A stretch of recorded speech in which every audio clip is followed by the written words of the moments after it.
O sticlă specială pentru iubitorii de ciclism și nu numai.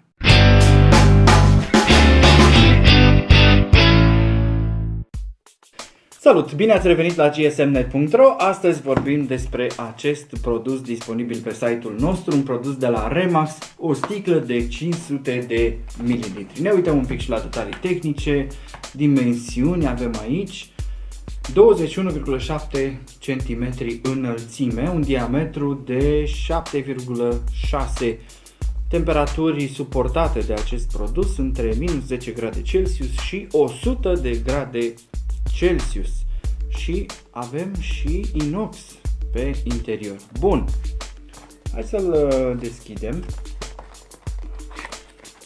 L-am folosit și în câteva cadre la sală, să vedeți cum arată atunci când îl luați cu voi. Iată, o culoare îndrăzneață. V-am spus, în principiu este destinat celor care iubesc ciclismul.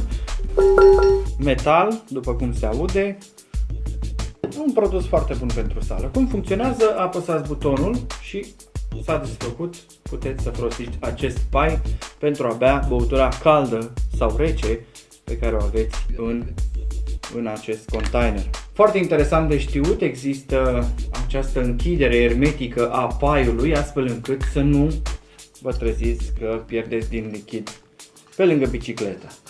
În sticlă descoperim că avem și un pai. Și mai mult decât atât, producătorul oferă și o cordeluță pe care o poți atașa aici în spate. Asta dacă vrei să alergi cu această sticlă în mână și să nu te trezești că îți scapă. Cam atât despre acest produs destinat sportivilor, disponibil pe gsmnet.ro.